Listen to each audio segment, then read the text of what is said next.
Welcome to Pink Radio with Prestige. This is the place for you, the diva boss entrepreneur who needs quick tips on building your crave-worthy brand. This is your host, Nicole Doss, CEO of the Prestige Society, a membership organization for women entrepreneurs who believe in building powerful networks while slaying in their industries. So I want you to go ahead and grab your favorite cup of coffee and get your favorite tips right here with Prestige. Hello, everyone. This is your girl, Nicole Doss, the CEO and founder of the Prestige Society, and welcome to Pink Radio with Prestige. This is the place where you get some quick tips, quick topics. It's for the divapreneur on the go. So today we're going to make it quick, but we're going to make it valuable. And we are going to talk about allowing frustration to actually work in your life for the better. That's right, using frustration as a catalyst. Let me get a little comfortable here. I'm going to move the microphone without causing much of a audio disturbance. All right, let's go ahead and get this going. So, this is really for the woman who's ready to take a leap of faith. And that leap of faith meaning really jumping into your business full time. So I have some clients and I have some members within the Prestige Society who have very long-term goals when it comes to making the leap. I recently had someone give me really an 11-year plan, and I really struggled with doing 11 years because I never really thought of making that transition in that amount of time. Although I want to work with my members and definitely help them move into a space that is very comfortable for them, it really had me thinking about how we look at the transition from, being in a place where you're getting your bi-weekly or monthly or whatever the cadence is with your pay. And I realized that when we have these particular comforts or security set, it makes it very hard for us to make the leap. But yet, there's usually things that are going on outside of the security that actually causes frustration that makes us really want to take the leap, but that fear and that false sense of security is what keeps us holding on and keeps us really staying stagnant and looking at making the leap as something that is just a wishful idea, not actually something that we plan on doing. So I want to talk a little bit about how we can look at making those transitions and a hope to really give someone a blueprint, a plan, or just some hope so that they can do the same.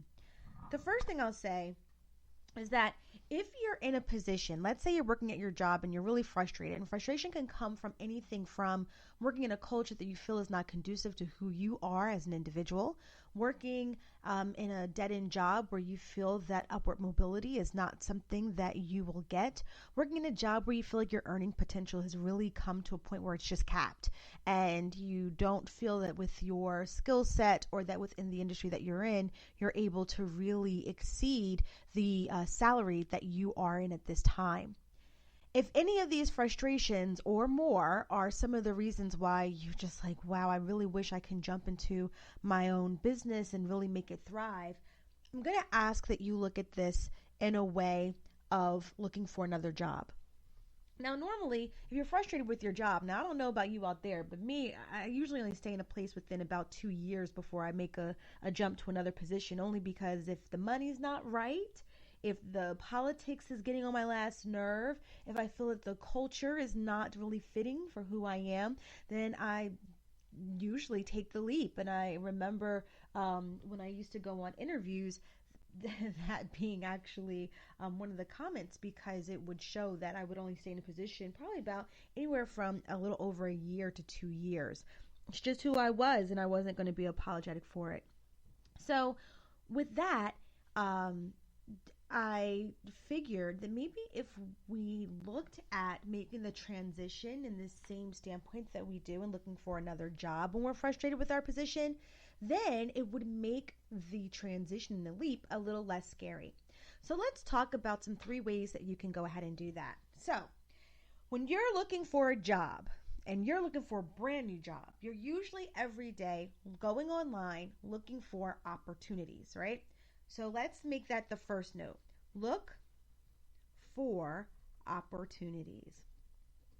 I'm going to tell you what that looks like when you're looking for a job versus when you're looking to make the leap to being a full-time entrepreneur.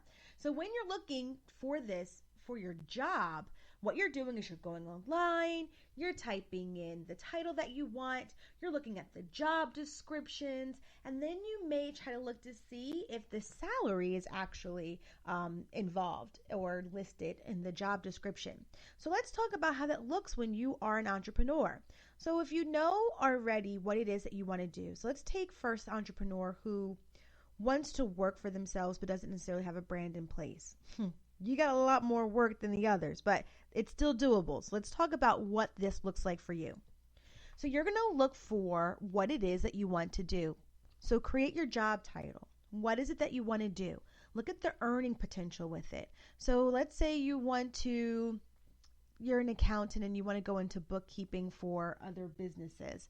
Okay, so let's look at what that looks like for you. How many clients now do you have to have in order for you to live the life that you want to live? So that's what you would do, right? So go ahead and look at the opportunities and list all of the possible opportunities. Do you just want to do bookkeeping? Are there other things that you can do as well? Do you want to focus on small businesses that have employees but can't afford really to do their own payroll? Think of all the different services under your skill set, under your expertise that you could provide as a service or as a product that would have the potential of giving you the amount of money that you want. Okay, check. So you've looked for your opportunities. Now, it's one thing to say, I can conquer the world, and then it's another to actually do it. So the second thing you want to do is you want to turn those opportunities into real dollar and cents. All right? So let's talk about what that looks like for you. That looks like, give me one moment as I multitask. So what that looks like is saying, okay, if I know that I need to have 10, 15, 20 clients paying X amount of dollars per day, then what you want to do is you actually want to make sure you have those amount of clients in your back pocket. So let's talk about what that looks like. Go reaching out to potential clients, sending cold emails, sending cold calls, building your list. Now, let's go back to being that person looking for another job. You never left your job before having the other job in the pocket, right? You never left and you never said, okay, well, I just want this other job, so I'm going to leave. No, not at all. So what you would do is you would actually go and look for the other job. Make sure you have the job, then make the leap, right? Great. Same thing here. Start reaching out and building your clientele. You know what you want to do? Build your clientele, get those numbers in. Then the next thing you're going to do is you're going to sign your resignation letter, and you are going to do this in a way that's not real. I know I scared you, didn't I? So what you're going to do is you're going to type up a resignation letter and you're going to give yourself a date. This is a tip that I learned from Adriana Langford, who is she's the Profit Girl, and she was a marketing strategist. So I absolutely love this because it scared me enough because I felt that it was real. But I really loved the freedom in knowing that I can write this and I didn't necessarily have to turn this in right away. What this resignation letter does, it gives you a timeline, a deadline, if you will, of when you need to get all of these people, clients, in your back pocket, in a safe space. So that means that if you don't hit that number of clients that you need or dollar signs that you need by a particular date, no worries, because you can just go ahead, hit delete, and type in a new date. But what this allows you to do, it motivates you to move forward and not drag your feet. But remember, treat the transition as if you're transitioning to another job, because the reality is just because you become an entrepreneur, it doesn't mean that you stop working. It doesn't mean you no longer have a job. It doesn't even mean you no longer have a boss. The difference is your clients become your boss. The clients are the ones driving what you do. The clients are the ones that you have to make sure that you give all of your attention and care to, because it's the clients who are giving you their hard-earned money to make sure that you're able to live your dream. So you still have to work, right? And so that's why you're going to treat this leap as if you are on a new job search. So you're going to do this with tenacity. You're going to do this with a strategic mindset. You're going to do this with ambition and motivation and a fire in your belly that is unmatched to any that you've ever had before. You're doing this because you know that where you are right now is not the place for you. Now, it's no mistake that you're here. You're here for a reason. So learn all the lessons along the way. Don't turn a blind eye to where you are and why you are where you are. But if you're feeling frustration, that is the catalyst that is put into your life to move you to where you need to go next. So make sure that you are aware in your now, that you are aware of what's happening now, that you are aware of the experiences that you're having now, whether they're good, bad, or indifferent. They're in your life for a reason, for you to be an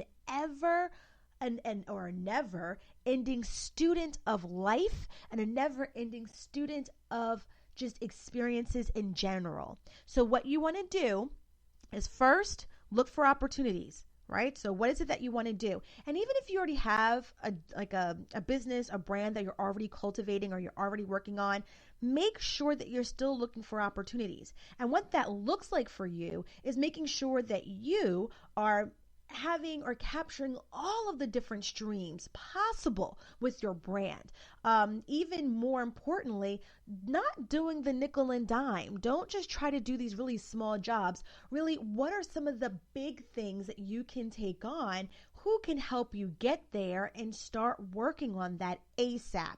So that way you're doing fewer jobs that may be or take a lot of effort, grander effort, but will also give you a larger return on that effort. So that's going to be very important for those who are already substantiated, who already have their businesses incorporated or registered as an LLC. So if you're already a business, looking for opportunities still stand for you. It just looks a little different than those who are novice or those who are just saying, hey, I want to do something, but I'm not sure exactly what. The second thing you're going to do is you're going to turn those opportunities into real dollars and cents, and then you're going to go ahead and you're going to write that resignation letter. I am super excited for you all. I can't wait to see all the awesome things that you are able to accomplish with your brand. So therefore, I want you to go out, conquer the world, be great, and be blessed. Once again, this is Nicole Doss, the CEO and founder of the Prestige Society, saying have a fabulous day. Bye.